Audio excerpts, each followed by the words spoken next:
first route is a V5 located on the flat wall. Starting on those two big horns, this is pretty awesome. You work your way out to that one out to the right there, and once you get there, kind of push your way up, and then you have to get your right foot out onto that chip there and kind of shift your weight over and get settled on it. From there you can mantle and push your way up to then get the right hand set and move to the finish. It's a super fun problem. I feel like it's a good start training for muscle up, kind of pulling and pushing. This next route is a black V7 located on the overhanging prow. This is pinchy with some good crimps spread out throughout the route as well. So beginning down low, you have two underclings and you proceed to go up, hit the first right pinch. Set that left foot, flex the core, get the left one, and then move to a crimp, but you tend to barn door off the wall when you hit that. The feet are sloped and underneath you and down far enough to where you can't really toe in that hard. So I'm just brushing those off. Giving it another go here from the start. Trying to squeeze those pinches as best as I can. And I kind of fall out before I even really hit the crimp there. So here we are, squeezing that pinch. Now you'll see I set a toe hook down right. That allows me to keep my body in close to the wall as I hit that left hand crimp and secures me to then move into the rest of the route. So moving up to that big pinch and crossing over, then make a move out right. Thankfully I'm able to keep core tension and not come off when my feet cut off the wall. Get a left heel set, and then really you're just kind of moving up into the finish.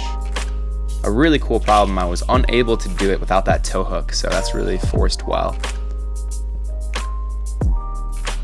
This next route is a rather tricky V6 located once again on that flat wall. Just requires some good footwork and you have to keep your body very close to the wall. The crux is rather tricky. So sorry about this bizarre angle too. I didn't realize that white cubby was kind of cutting it off.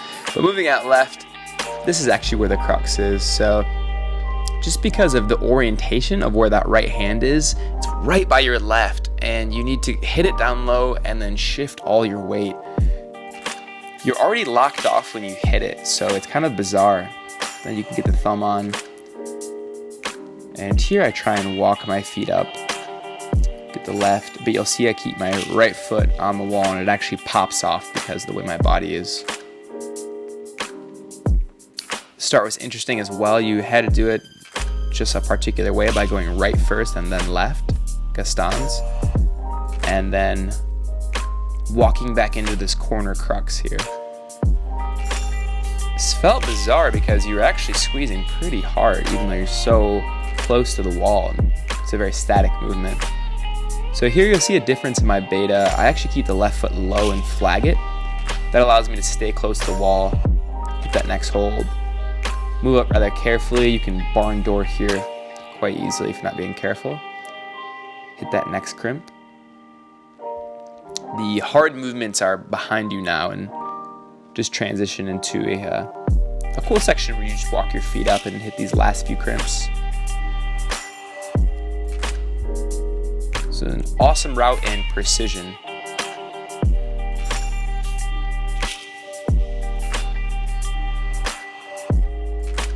Here we have another V6, ironically blue as well. This one is the opposite of the last climb, more powerful, hitting some better holds but an overhung section. So I tried heeling originally in the start and it worked once and I couldn't do it again. So here I start with widespread feet.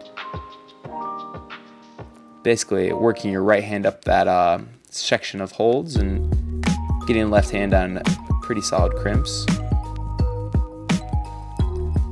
This next move is awesome. You catch that right as it gets down and cross over it.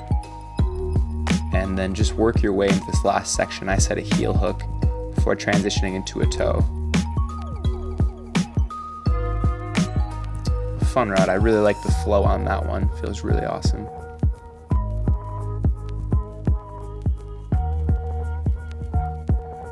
And here we have the formidable pink project.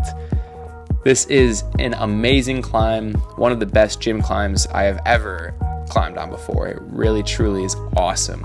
Consists of 2 cruxes, some really slopey holds, some better ones, some crimps. So beginning low here, you hit this undercling, switch feet, and move into 2 slopers.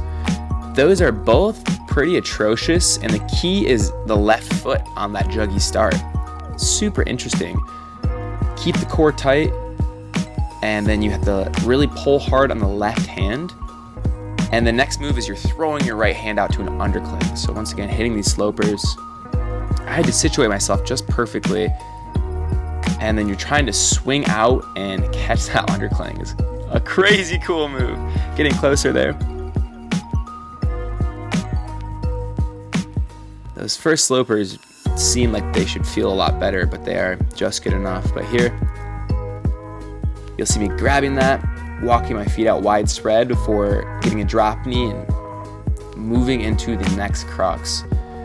So although that looks rather positive, the left side is quite atrocious. The right side is better, but it's slopey still, and the way I'm doing it, my feet are cutting. But it's tricky too, because the first crux directly sets you up for the second one.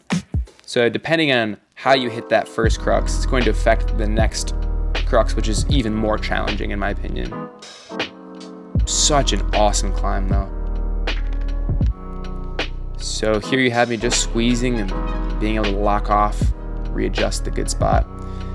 Here we move into the top section. Crimps, they are good enough to use. Oh, that's my buddy John Dory Joe Jones, by the way, over from Ann Arbor. He's an awesome guy. Always supported me on the channel. I really appreciate that. I got to climb with him. It was really awesome and inspiring. John, just so you know too, the first session when you were there was my best one on this, so must be good luck, my man. So once again, starting down low, I'm starting to lock in this beginning beta and what to do to hit the first crux. The second one remains just as challenging.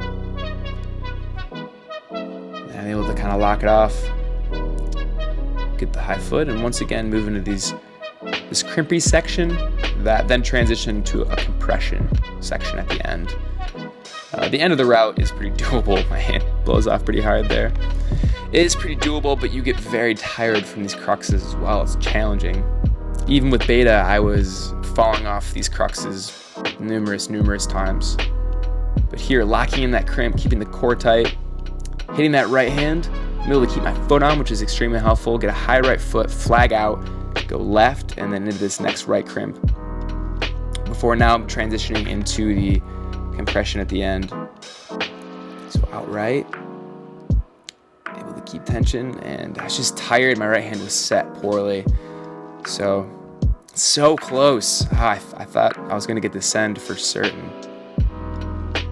And this is over maybe 4 or 5 different sessions, different days.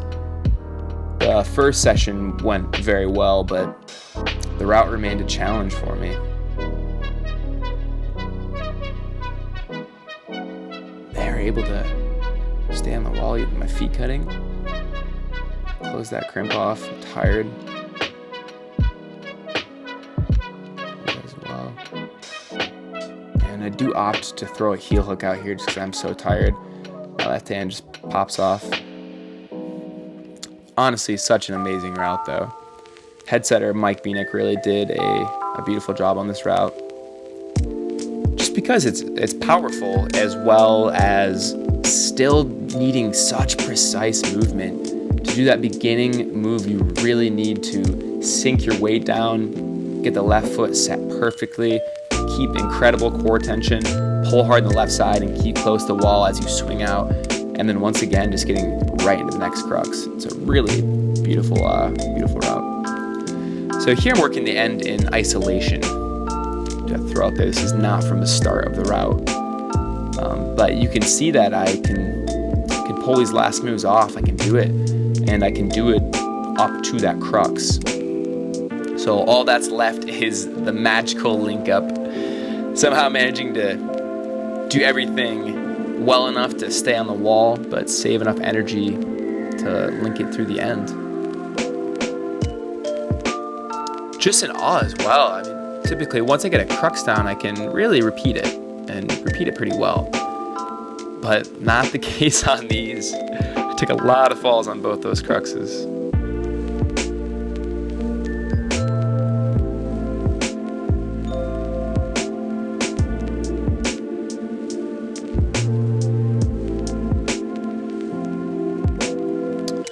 Move is far enough out. If you don't push down with the right foot, your feet will cut and inevitably tear you off the wall as well. So I've had numerous falls at that point once I've successfully hit the cruxes.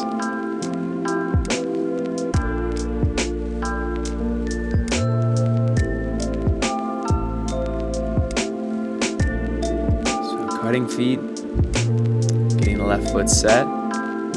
Such a challenging route, but I know I can do this, and I will do it. So, even though I fall, have no fear, fam. It's coming down in the next few days. Thanks for watching. Peace.